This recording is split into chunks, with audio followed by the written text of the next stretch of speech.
നമ്മൾ കുറച്ച് നേരത്തെ എണീറ്റ് കേട്ടോ. ഇന്ന് എനിക്ക് കുറച്ചധികം ജോലികളുള്ളതാണേ.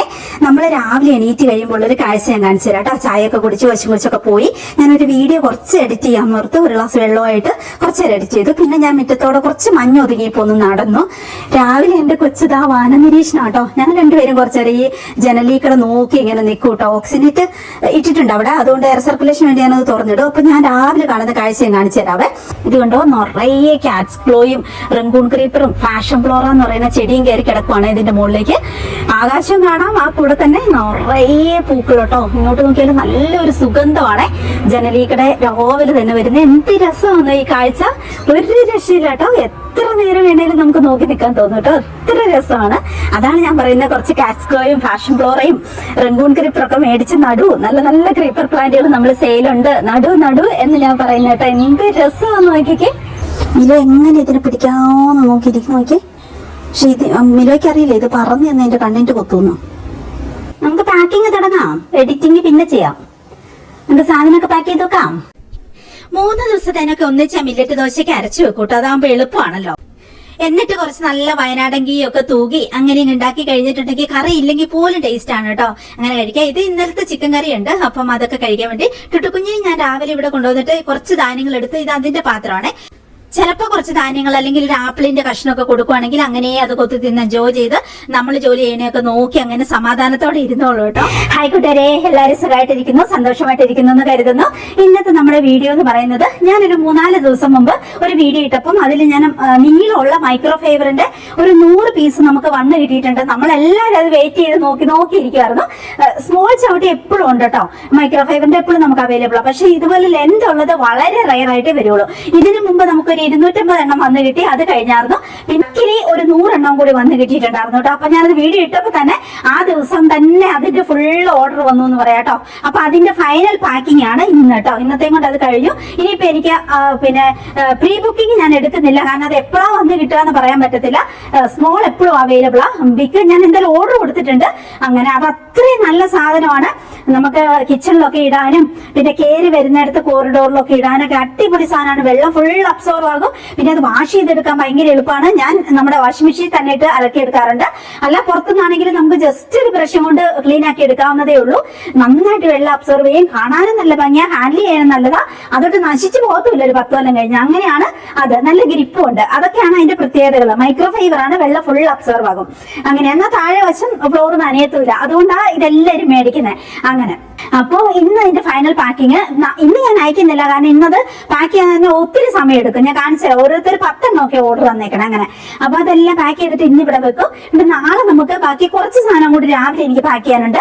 അതും കൂടി പാക്ക് ചെയ്തിട്ട് നാളെ ഞാൻ അയക്കും. നാളെ നമ്മുടെ ശനിയാഴ്ചയാണ്, പിന്നെ ഞായറാഴ്ച അവധിയാണല്ലോ പോസ്റ്റ് ഓഫീസ്. അപ്പൊ അങ്ങനെ അപ്പൊ നാളെ അതും കൂടി കൂട്ടിയിട്ട് അയക്കാം. ഇന്ന് അതുകൊണ്ട് സമാധാനത്തോട് ഞാനത് പാക്ക് ചെയ്യാൻ വേണ്ടി നിൽക്കുവാണ്. കാരണം ഇന്ന് കൊറിയർ അയക്കാൻ പോയാൽ എല്ലാത്തിനും കൂടി സമയം കിട്ടത്തില്ല. അപ്പൊ നമുക്ക് ഓരോരുത്തരും എങ്ങനെയൊക്കെയാ ഓർഡർ തന്നേക്കുന്നത് നോക്കാം.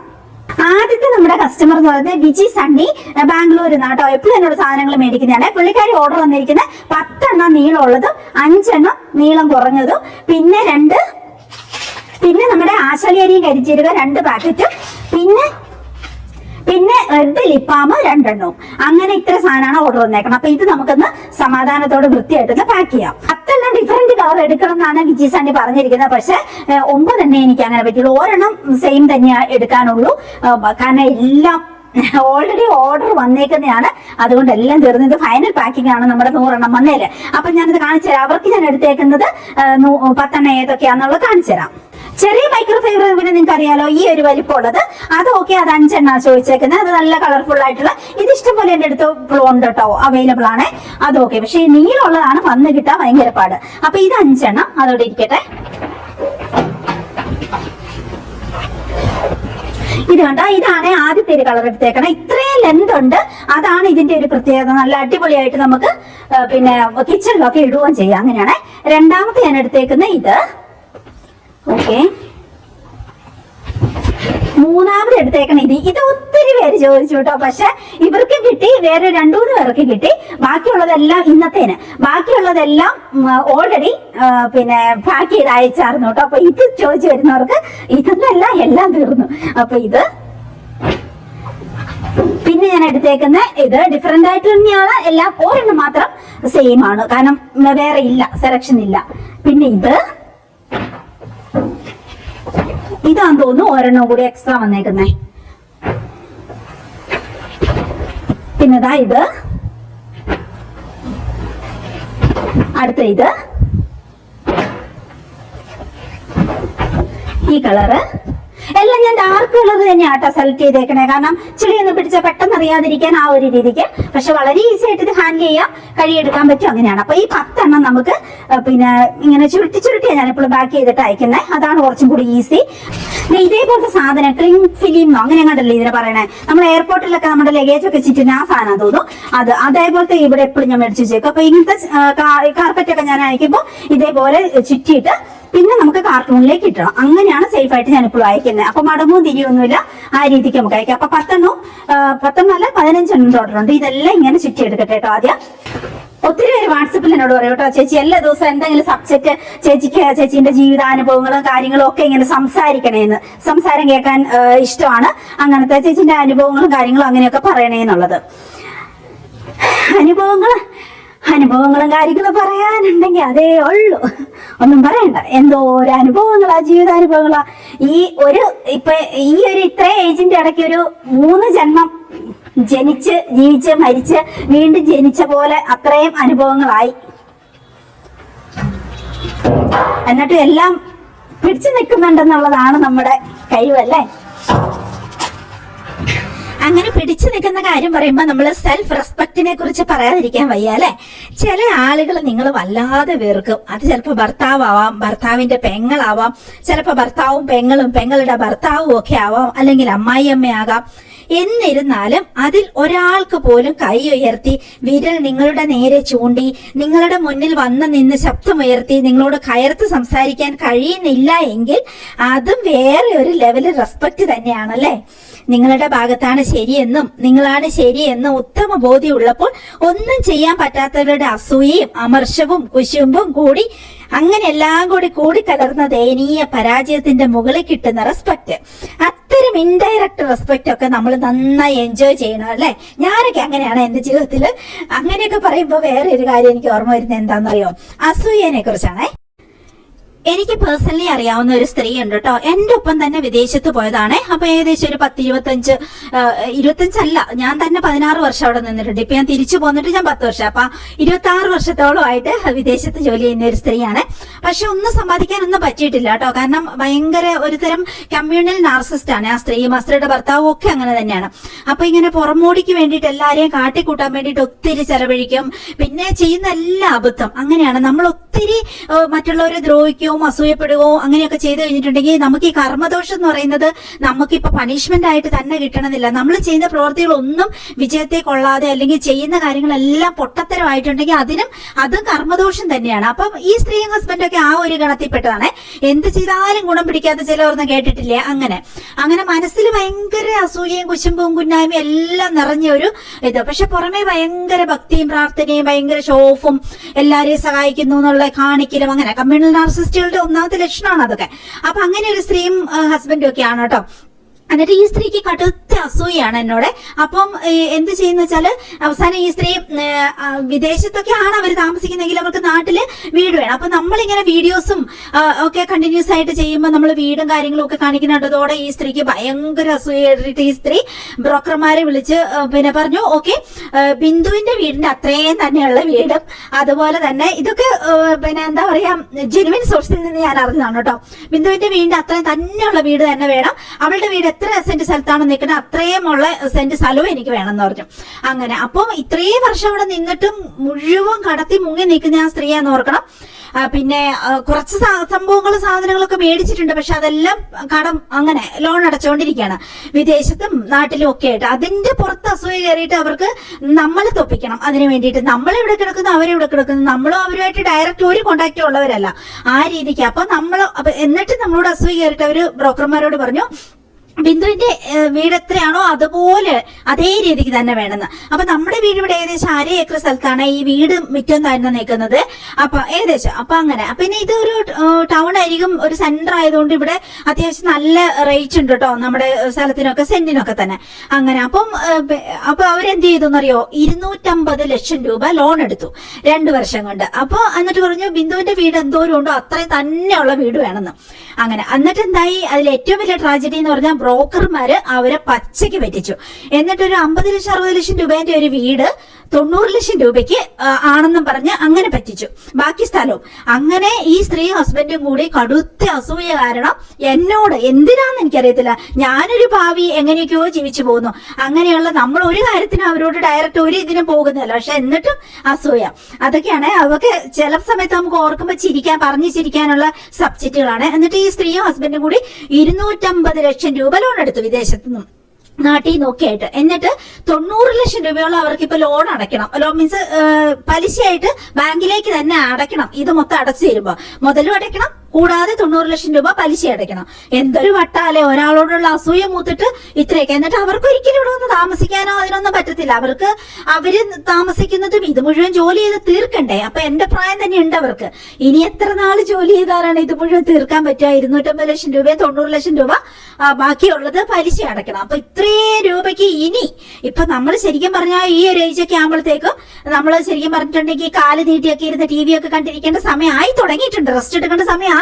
എന്നാലും നമ്മൾ നമ്മുടെ മക്കൾക്ക് വേണ്ടി കുറച്ചും കൂടി സമ്പാദിച്ചു കൊടുക്കാന്ന് ഓർത്താണ് നമ്മളൊക്കെ ജോലി ചെയ്യുന്നത്. ഓക്കെ, അങ്ങനെ ചെയ്യുന്നതുകൊണ്ട് ഒരു കുഴപ്പമില്ല. ആ രീതിയിൽ ചെയ്യാൻ പറ്റുന്നവർ ചെയ്യുക, അത് തന്നെ. അപ്പൊ പക്ഷെ ശരിക്കും പറഞ്ഞിട്ടുണ്ടെങ്കിൽ കുറെ വർഷങ്ങൾ ജോലി ചെയ്ത് നമ്മൾ റെസ്റ്റ് ഒക്കെ എടുക്കേണ്ട സമയമായി തുടങ്ങിയിട്ടുണ്ട്. അങ്ങനെ ആ സമയത്താണ് ഈ സ്ത്രീ ഇത്രയും ലോൺ എടുത്തു വെച്ചിട്ട് കടുത്ത അസൂയ കാരണം.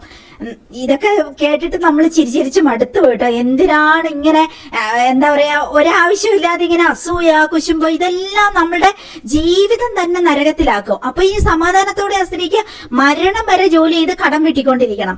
എന്നിട്ട് എന്ത് നേടി നമുക്ക് ആ വീട്ടിൽ താമസിക്കാൻ പറ്റുന്നില്ല, വെറുതെ മേടിച്ചിടുക. അത് തന്നെ ആ ഒരു അസൂയക്ക് ഒരു ശമനം കിട്ടാൻ വേണ്ടി നമ്മൾ ഓരോരോ കാര്യങ്ങൾ ചെയ്യും. കുറച്ച് കഴിയുമ്പോഴാണ് നമ്മൾ അതിന്റെ അബദ്ധം മനസ്സിലാവുക. പിന്നീട് വിറ്റിട്ടുണ്ടെങ്കിൽ അതിലും വലിയ നഷ്ടം. ഈ ലോൺ മുഴുവൻ അടച്ചു തീർക്കണമെങ്കിൽ ഒരു ജന്മം മുഴുവൻ കിടന്ന് കടുത്ത മാനസിക വ്യതകളും അതും ഇതും. കടമുള്ളപ്പോ നമുക്ക് ഭയങ്കര സ്ട്രെസ്സും ടെൻഷനും ആയിരിക്കുമല്ലോ. അതിപ്പോ 1 രൂപയാണെങ്കിലും 250 ലക്ഷം ആണെങ്കിലും ഓക്കെ, ഇത് 250 അല്ലല്ലോ, 250 + 90 അടയ്ക്കണ്ടേ. അപ്പൊ അത്രയും ലക്ഷം രൂപയ്ക്ക് ആ സ്ത്രീ അസൂയ കാരണം ലോൺ എടുത്തിട്ട് അങ്ങനെ ചെയ്തു. അങ്ങനെയൊക്കെയുള്ള അത്രയും എന്താ പറയാ, കടുത്തൊരു വികാരമാണ് അസൂയ എന്ന് പറയുന്നത്. എന്തായാലും രസമാണ് കൂട്ടുകാരെ, ചില കാര്യങ്ങളൊക്കെ ജീവിതാനുഭവങ്ങളൊക്കെ കേൾക്കുമ്പോ ദുഃഖങ്ങൾ മാത്രമല്ല സന്തോഷങ്ങൾ മാത്രമല്ല, ഇടയ്ക്ക് ഇതുപോലെ ചിരിക്കാനുള്ള വകയും ഉണ്ട് കേട്ടോ. എപ്പോഴും നമ്മുടെ കർമ്മം നല്ലതാണെങ്കിൽ, മനസ്സ് നല്ലതാണെങ്കിൽ, മനസ്ഥിതി വ്യവസ്ഥിതി നല്ലതാണെങ്കിൽ മാത്രമാണ് പ്രകൃതി നമുക്ക് അനുകൂലമായിട്ട് നിൽക്കത്തുള്ളൂ. ഇല്ലെങ്കിൽ എപ്പോഴും പ്രകൃതി പ്രതികൂലമായിട്ട് തന്നെ നിന്നുകൊണ്ടിരിക്കും. നമ്മൾ എന്ത് ചെയ്താലും അത് 8ന്റെ പണി വള്ളിക്കെട്ടുവാകുന്ന അബദ്ധത്തിലേക്ക് ചെന്നെത്തിക്കും. അതാണ് മറ്റുള്ളവരോട് നമ്മൾ അസൂയ ഇല്ലാതെ ജീവിക്കേണ്ടതിന്റെ ഒന്നാമത്തെ കാര്യം. അപ്പൊ ഓക്കെ, ഒരെണ്ണം കഴിഞ്ഞു, സേഫായി, വൃത്തിയായിട്ട് സേഫായിട്ട് നമുക്ക് പാക്ക് ചെയ്യാൻ പറ്റിയില്ലേ.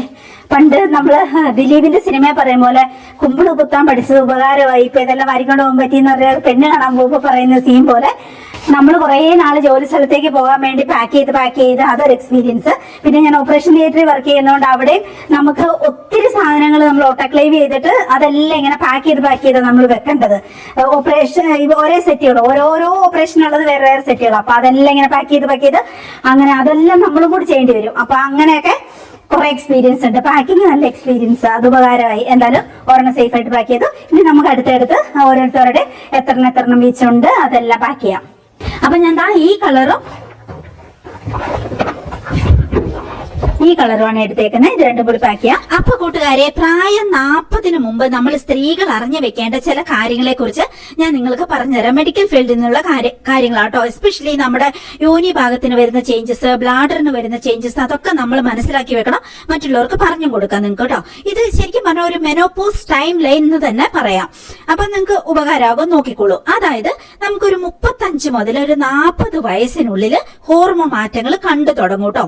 ഒരു 40 മുതൽ 44 വയസ്സിന്റെ ഉള്ളിൽ ഉറക്കം കുറയും, മൂഡ് ചേഞ്ചസ് തുടങ്ങും. ഇതൊന്നും കാണുമ്പോൾ നിങ്ങൾ ഭയപ്പെടേണ്ട ആവശ്യമില്ല കേട്ടോ. പിന്നെ 45 35 വയസ്സ് മുതൽ 47 വയസ്സിന്റെ ഉള്ളില്, അതായത് ഇപ്പൊ എന്റെ ഒക്കെ ഒരു പ്രായത്തില് പെരിമെനോപോസ് ലക്ഷണങ്ങൾ കാണിക്കാൻ തുടങ്ങും കേട്ടോ. ഭയങ്കരമായിട്ട് നമുക്ക് ഇറിറ്റേഷൻ തോന്നി തുടങ്ങും, എന്തിനോടും ഏതിനോടും ഒക്കെ ഒരു ഇറിറ്റേഷൻ ആയിരിക്കും, ഒരു മൂഡ് ഡിസോർഡർ ഒക്കെ തോന്നി തുടങ്ങും. ആ ഒരു രീതിയിലേക്കൊക്കെ നമ്മൾ മാറും കേട്ടോ.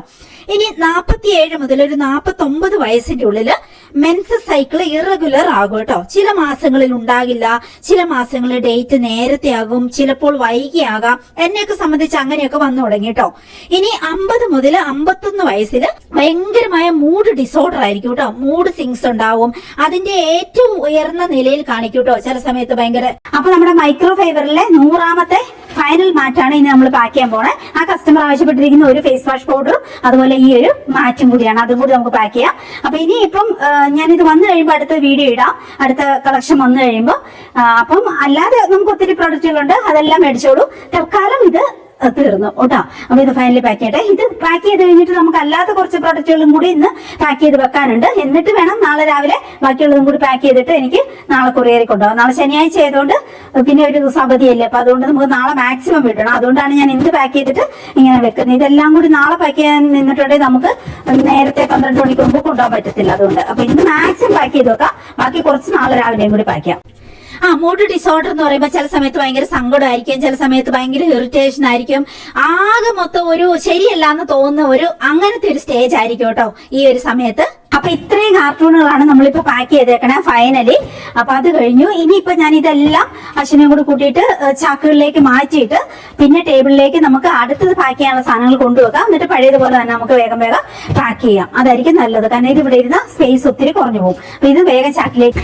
നമ്മുടെ ഒരു beautiful customer 4 കമയില് 2 pink 2 red order തന്നിട്ടുണ്ട്. അപ്പൊ അത് ഞാനിങ്ങനെ പൊതിഞ്ഞ് എടുത്ത് വെച്ചിട്ടുണ്ട്. ഇതിന് നമുക്ക് കാർട്ടൂണിലേക്ക് ആക്കിയിട്ട് ഒന്ന് പാക്ക് ചെയ്യാം. ഇനിയിപ്പോ കമേലിയ പൂ വിരിയാനുള്ള സമയമായിട്ടുണ്ട് കേട്ടോ. പൂ വിരിഞ്ഞ് ഞാൻ കാണിച്ചു തരാവേ. ഒരു രക്ഷയിൽ നഴ്സറിയിലൊക്കെ പോകുമ്പോൾ നമുക്ക് കൊത്തിയാവും. 10,000 രൂപയ്ക്ക് അതിന്റെ ഏറ്റവും വലിയ വളർന്ന ചെടിക്ക്. പിന്നെ 3,500 മുതലാണ് തുടങ്ങുന്ന മദർ പ്ലാന്റ്. പിന്നെ 7,000 അങ്ങനെയൊക്കെയാണ്. അത് വെച്ച് നോക്കുമ്പോൾ നമ്മൾ ഈ തൈകൾ നല്ല ലാഭത്തിലാണ് കൊടുക്കുന്നത് കേട്ടോ. പിന്നെ 2 തൈകൾ എടുക്കുന്നവർക്ക് ഞാൻ കുറച്ച് പൈസ കുറച്ചാണ് കൊടുക്കുന്നത് കേട്ടോ. വേറെ ഒരു പേരൊന്നും നമ്മൾ പറയുന്നില്ല. അവക്കോടെ സെയിൽ ചെയ്യുന്ന ഒരു സൈറ്റ് കണ്ട മലയാളികളുടെ തന്നെയാണ്. അവര് 1,250 രൂപ ഒരു അവക്കോടന്റെ തൈക്ക്. ഞെട്ടിപ്പോയി ഞാൻ. അത് വെച്ച് നോക്കുമ്പോൾ നമ്മൾ എത്ര വില കുറച്ച അവക്കോടന്റെ തൈ നിങ്ങൾക്ക് മേടിച്ച് നടാൻ പറ്റിയില്ലെങ്കിൽ നഷ്ടമാണ്. അതുകൊണ്ട് എന്തായാലും നിങ്ങൾ മേടിച്ച് നട്ടുള്ളൂ, അത്രയും ഗുണമുള്ള സാധനമാണ് കേട്ടോ. ഇനി നമുക്ക് ഒരു 51 മുതൽ 52 വയസ്സൊക്കെ ആകുമ്പോഴത്തേക്കും നമ്മുടെ ഫൈനൽ മെൻസസ് പീരീഡ് ആകുന്ന വർഷങ്ങളായി തുടങ്ങി എന്ന് മനസ്സിലാക്കി വെക്കണം കേട്ടോ. ഇനി 52 മുതൽ ഒരു 53 വയസ്സ് വരെ ആകുമ്പോൾ ഉറക്കക്കുറവ്, തലവേദന, ക്ഷീണം, ഇനി 1 വർഷം കൂടി ഉള്ളു മെൻസസ് പീരീഡ് എന്നറിയണം കേട്ടോ. ഇനി അടുത്ത് നമ്മുടെ ബ്യൂട്ടിഫുൾ കസ്റ്റമർ ആവശ്യപ്പെട്ടിരിക്കുന്ന ഗീയും അതുപോലെ തന്നെ മില്ലറ്റ്സും ആണ്. പാക്ക് ചെയ്യട്ടെ. നമുക്കൊരു 53 മുതൽ 55 വയസ്സിന്റെ ഉള്ളില് ഇതുവരെ ഉണ്ടായിരുന്ന ലക്ഷണങ്ങളുടെ എല്ലാം കഠിനത കുറഞ്ഞു തുടങ്ങും കേട്ടോ.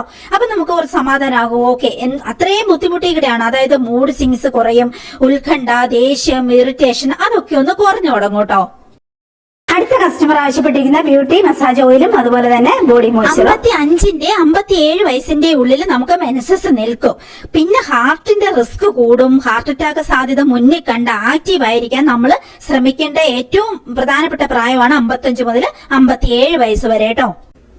57 മുതൽ ഒരു 60 വയസ്സിന്റെ ഉള്ളിൽ നമ്മുടെ എല്ലിന്റെയും പല്ലിന്റെയും ഒക്കെ ബലക്കുറവ് നന്നായിട്ട് കൂടി വരും കേട്ടോ.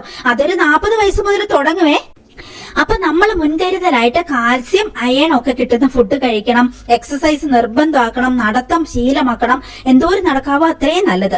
പിന്നെ ഒരു 60 മുതൽ ഒരു 65 വയസ്സിൽ യോനി പ്രശ്നങ്ങള്, ബ്ലാഡർ പ്രശ്നങ്ങൾ തലപൊക്കാൻ തുടങ്ങും കേട്ടോ.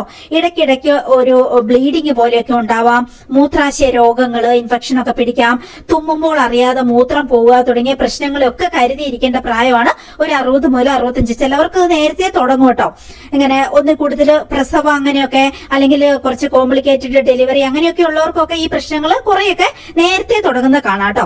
65 മുതൽ 70 വയസ്സിന്റെ ഉള്ളിൽ മെന്റൽ ക്ലാരിറ്റി ഷിഫ്റ്റ് ചെയ്യാൻ തുടങ്ങും നമുക്ക്. അതായത് ഒരു ബ്രെയിൻ ഫോഗ് പോലെയൊക്കെ തോന്നും, ഓർമ്മക്കുറവ് തോന്നും. ഈ ഓർമ്മക്കുറവൊക്കെ പണ്ടേ തുടങ്ങും, അത് നന്നായിട്ട് കൂടും. 70 വയസ്സിന്റെ ഒക്കെ മുകളിലേക്ക് ആകുമ്പോഴേക്കും ഹോർമോൺസ് ഒക്കെ മറ്റൊരു തലത്തിലേക്ക് ഷിഫ്റ്റ് ആകും കേട്ടോ. അതിനെ കുറിച്ച് മറ്റൊരു വീഡിയോയിൽ നമുക്ക് വിശദമായിട്ട് സംസാരിക്കാം കേട്ടോ. ചുരുക്കി പറഞ്ഞാൽ ഈ 35 വയസ്സ് മുതൽ നമ്മൾ ഇതെല്ലാം നേരത്തെ അങ്ങ് മനസ്സിലാക്കി വെക്കുവാണെങ്കിൽ നമുക്ക് സ്ട്രെസ് കയറത്തില്ല. അല്ലെങ്കിൽ നമുക്ക് എന്താ പറ്റിയേ, അല്ലെങ്കിൽ വീട്ടിലുള്ളവർ നമ്മളോട് വഴക്കൂടാൻ തുടങ്ങും, നീ എന്താ ഇങ്ങനെയെന്ന് ചോദിച്ച് നിനക്ക് ഭ്രാന്താണോ എന്ന് വരെ അവർ പറയും. പക്ഷെ ഈ കാര്യങ്ങളെല്ലാം ഹസ്ബൻഡിനോട് പറഞ്ഞു കൊടുക്കുക, ഇങ്ങനെയൊക്കെ ചേഞ്ചസ് നമ്മളെല്ലാ ലേഡീസിനും വരുന്നതാണെന്ന്. പിന്നെ നമ്മൾ സ്വയം മനസ്സിലാക്കുമ്പോൾ നമുക്ക് കുറച്ച് സ്ട്രെസ് കുറയും. എന്താ എനിക്ക് മാത്രമാണോ ഇത്, അങ്ങനെയുള്ള ആ ടെൻഷൻ കുറയും. അപ്പൊ ശരി കൂട്ടുകാരെ, സ്ക്രീനിൽ നമ്മുടെ വാട്സപ്പ് നമ്പർ കൊടുത്തിട്ടുണ്ട്. ഏതൊക്കെ പ്രൊഡക്റ്റ് വേണോ നേരെ വാട്സപ്പിലേക്ക് എനിക്ക് ഹായ് വിട്ടോളൂ കേട്ടോ. പിന്നെ അന്നന്ന് ഇടുന്ന ഡ്രസ്സിന്റെ ഇതൊക്കെയെന്ന് വെച്ചാൽ പുറമേ നിന്ന് മേടിച്ചാണ്. ഇപ്പോഴത്തെ നല്ല കുറെ കാലം മുമ്പ് എവിടെയോ ഷോപ്പുകളിൽ നിന്നൊക്കെ മേടിച്ചാണ്. അല്ലാതെ ഞാൻ എവിടെയെങ്കിലും പുറമേ പോകാൻ വേണ്ടിയിട്ടാണോ നമ്മൾ നല്ല ഡ്രസ്സ് ഇടുന്നത്, ഇത് വീട്ടിൽ ഇട്ടുകൊണ്ട് നടക്കുന്നല്ലോ. അപ്പൊ അങ്ങനെ പിന്നെ പുറമേ പോകാൻ വേണ്ടിയിട്ട് ഉള്ള ദിവസം ഞാൻ ഷൂട്ട് ചെയ്യുന്ന ദിവസങ്ങളിലുള്ള നല്ല നല്ല ഡ്രസ്സുകളുടെ ഒക്കെ ഞാൻ ലിങ്ക് ഡിസ്ക്രിപ്ഷൻ ബോക്സിലേക്ക് ഇട്ടിട്ടുണ്ടാവും കേട്ടോ. ടുഡേ ഡ്രസ് ലിങ്ക് എന്നൊക്കെ പറഞ്ഞിട്ടിട്ടുണ്ടാവും കേട്ടോ. അങ്ങനെ നോക്കിക്കോളൂ കേട്ടോ. അപ്പൊ ശരി, അടുത്ത ദിവസം കാണാം കേട്ടോ. Tata, bye bye, good night. അത് പറഞ്ഞില്ലല്ലോ. മിലോ ഇവിടെ കയറി ആ ഷോക്കേസിൽ കയറി ഇങ്ങനെ ജോലികളെല്ലാം കണ്ട് ഒബ്സർവ് ചെയ്ത് നോക്കിക്കിടക്കുക. ടുട്ടുപശുക്കുഞ്ഞ് പിന്നെ നേരെ 5 മണി 4:45 ആയപ്പോഴത്തേക്കും അയ്യോ ചാടി കയറി തൊപ്പിക്കകത്ത് കയറി കിടന്ന് പോത്തോലെ ഉറങ്ങുക. ഇനി ഈ വീട്ടിൽ എന്തൊക്കെ ബഹളം നടന്നാലും അത് എണീറ്റ് വരത്തില്ല. അത് ടുട്ടുമോനാണെങ്കിൽ അത് നാളെ രാവിലെ എണീക്കത്തുള്ളൂ. ഇനി അങ്ങനെയാണ്. പക്ഷെ ഇപ്പൊ നേരത്തെ എണീക്കും. അതുകൊണ്ട് നേരത്തെ കയറി കിടക്കുന്നുണ്ട്. ഒരു 4:45 മുതൽ എണീറ്റിട്ട് ആ കൂട്ടി കിടന്ന് കൊത്ത എനിക്ക് എന്നെ തുറക്കുന്നു പറഞ്ഞ് അതുകൊണ്ട് തുറന്ന് നമ്മൾ എടുത്ത് ഒരു ഉമ്മയൊക്കെ കൊടുത്ത് പിന്നെ അതിന്റെ കൂട്ടിലേക്ക് എന്നെ വെക്കും ഫുഡ് കഴിക്കാൻ വേണ്ടിയിട്ടുള്ള. ഇപ്പൊ ഉറങ്ങുന്ന ബെഡ്റൂമിൽ നിന്ന് എടുത്തിട്ട് നേരെ അതിന്റെ ഡൈനിങ് ഹാളിലേക്ക് എടുത്ത് വെക്കും. അതിന്റെ കൂടെ അതിനകത്തോട്ട് എടുത്ത് വെച്ചിട്ട് ഞാൻ ചായയൊക്കെ ബ്രഷൊക്കെ ചെയ്ത് ചായയൊക്കെ വെക്കാൻ വേണ്ടി പോണം. അങ്ങനെ ഞങ്ങളുടെ ദിവസം അങ്ങനെയാണ് രാവിലെ തുടങ്ങുന്നത്. അപ്പം ഇനിയിപ്പം എടുത്ത് വെച്ചിട്ട് കുളിച്ചിട്ട് ഭക്ഷണം കഴിച്ചിട്ട് തോന്നും പറഞ്ഞ് കിടന്നുറങ്ങട്ടെ കേട്ടോ. Good night.